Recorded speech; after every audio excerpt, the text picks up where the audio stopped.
Students in the New Braunfels ISD can finally borrow school library books again. Yeah, so they closed for a review of library materials to make sure that they were compliant with the new state law, which is Senate Bill 13.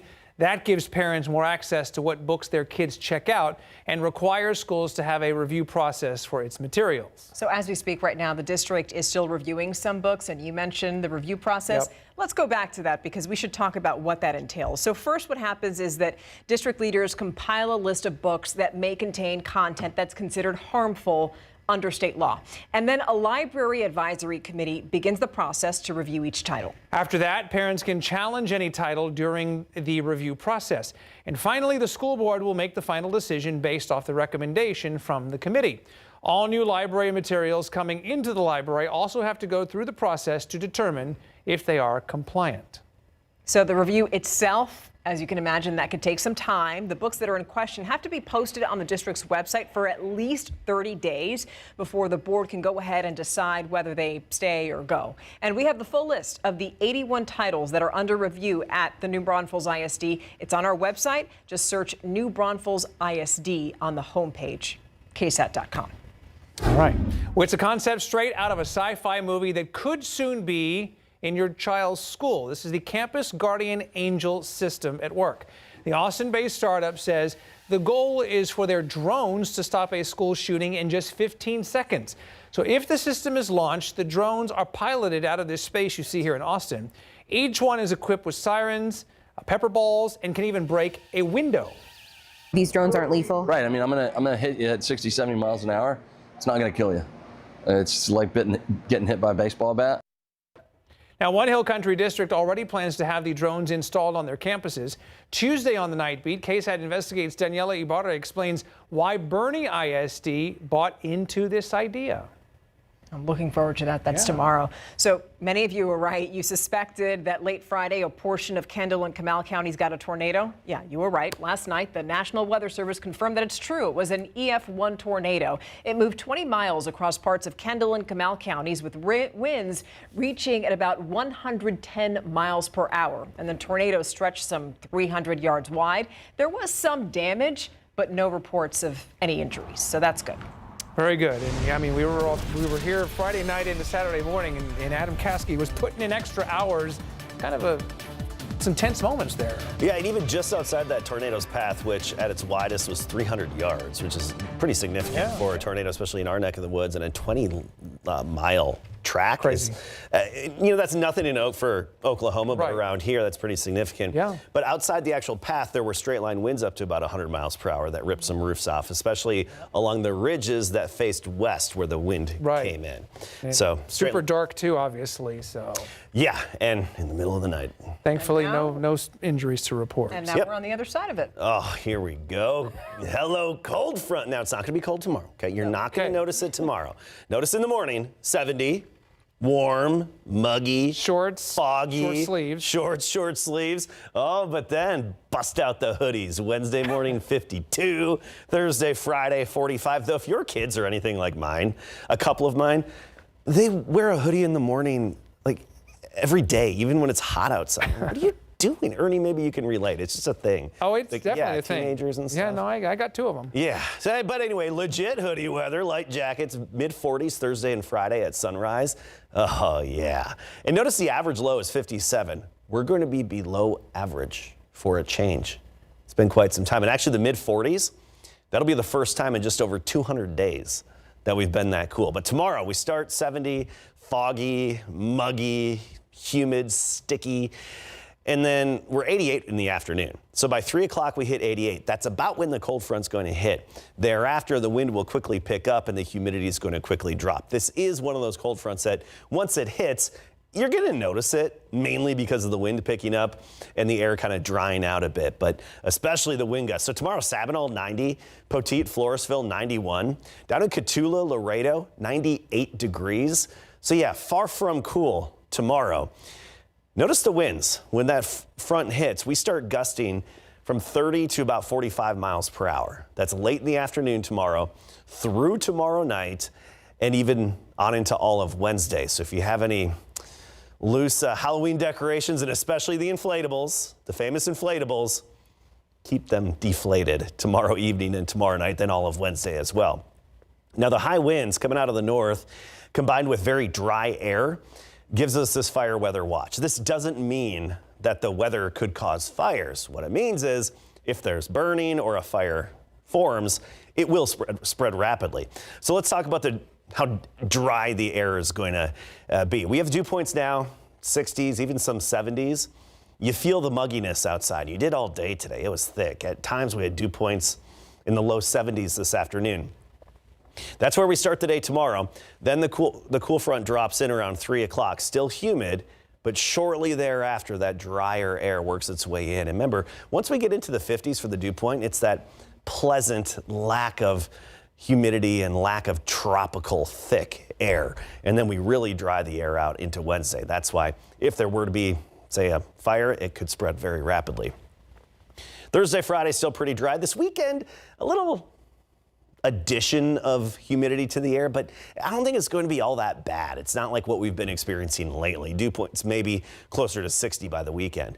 All right, here's the overall weather pattern. You see the upper level counterclockwise swirls, the troughs that we have. They're all to the north and northeast of us.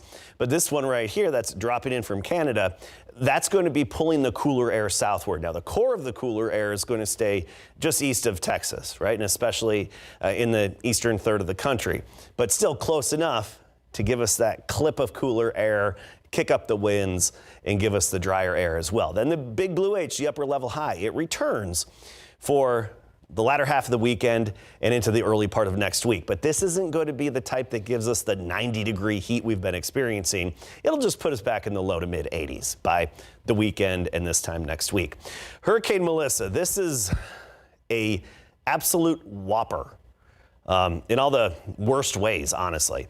Max sustained winds just outside the center of circulation, the eye there, right in the eye wall, of 175 miles per hour. It's moving to the north at 2 miles per hour. It's impacting Jamaica now, but the highest winds should actually make landfall tomorrow morning as a Category 5 hurricane. Then move into eastern Cuba as a Cat 3 or Cat 2 hurricane before heading off toward Bermuda as it gradually weakens. So this, unfortunately, that's a serious catastrophic hurricane headed for Jamaica. 88, that was our high today. The record, 91. We weren't that far from it. Tomorrow, 98 Cotulla, 98 Freer, 84 Kerrville. But then look what we wake up to on Wednesday. 52 here in town, 40s in the hill country. Halloween, we're talking 75 in the afternoon, sunny. Trick-or-treating, any costume will do. We'll be in the 60s, low humidity, and not too much of a wind. Can I get a holla? Holla. Thank you. Yeah. I'm trying to bring that back, by the way. Okay. All right. Keep working on it. It might take a while. All right, so the Spurs. Yes, again, they beat the Raptors. Oh, my goodness. They led Toronto from They're on fire. wire to wire. Yeah, Toronto's one trip to San Antonio in the regular season. Not good memories for them, but excellent memories for Dylan Harper and the San Antonio Spurs, who are now 4-0 this season. Plus, we've also got the best of big game coverage from Week 9 coming up.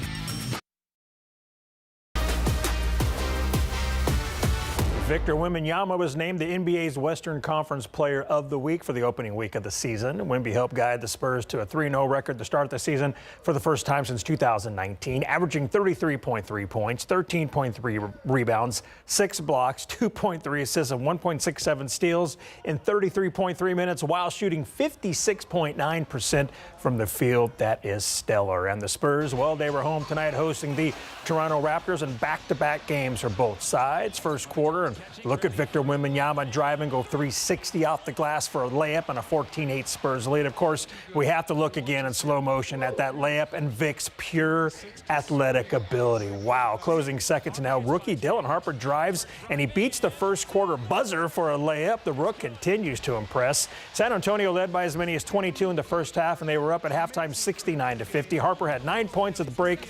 Wemby had 10. Third quarter now, the Spurs are still cruising. Steph Castle fires the ball to Julian Champagnie for 3. He misses, but Castle is there for the board, and he's able to lay it in to put the Spurs up by 15 points. A little bit later, Devin Vassell gets free and makes a 3-ball over Jakob Poeltl, and San Antonio led after 3, 95-78. Fourth quarter, Toronto got within 8, but Harrison Barnes feeds Wemby for an easy slam dunk, and from there on out, the Spurs would pull away. Wemby had 24 points, 15 rebounds. Castle scored 22. Harrison Barnes 18. Harper had 11 off the bench, and the Spurs win it 121-103, improving to 4-0 for the first time since the 2017 season. So, is there anything to be said about that, Coach? No. We've played good basketball. We finished a couple games, but again, there's been a lot of close games. Ball can go both ways. We got to keep getting better. But we've had some good competitive responses at times early on. I mean, I think it's just a testament to each game's been different, but guys have found different ways to win. People have stepped up at different times, and kind of we've done it as a group. So it's been good. The Spurs will host the Heat Thursday night at 7:30. Now the Spurs have never started a season 5-0. And it's time to check out the best of big game coverage from last week. Best fans, without a doubt, this week goes to the Minions at Comalander Stadium. The Minions are rowdy for some football between Johnson and Lee. No until Grew, his Minions are on the loose, unless, of course, the dude loves football, and I bet you he does. Best pass, New Braunfels versus Smithson Valley Unicorns QB Levi Gola to Lyric Lally, who throws to a wide-open Caden Mills for a 57-yard touchdown. We love a good flea flicker here at KSAT 12 Sports. We'll get back to this game soon. It was our game of the week for a reason. Moving on now to the best catch. It comes from Bernie Veterans Memorial. Greyhounds QB Grant Sweeney throws to Eli Nicholas in the back corner of the end zone. Nicholas with a fingertip grab for the touchdown. Impressive. Love the slow-mo. Bernie won this one big time. Best run back to Johnson and Lee. Jags dual threat QB Elvis Estrada cuts through the first level. Elvis spins away from a tackle, then takes multiple lead defenders to bring him down. Awesome run. Johnson won by 35. Best hit. More from New Braunfels and Smithson Valley Unicorns ball. Brock Stewart gets lit up by Phillip Smith, causing a fumble, and it's recovered by the Rangers. SV would win it 27-14. Best play, Alamo Heights and McCollum Cowboys. The Cowboys are punting. Senior Trip Johnson fields it. They go fake reverse, and Johnson goes all the way to the house for the special team score. The Mules win it 68-7. Stockdale and Navarro faced off in volleyball tonight. We got it after the break.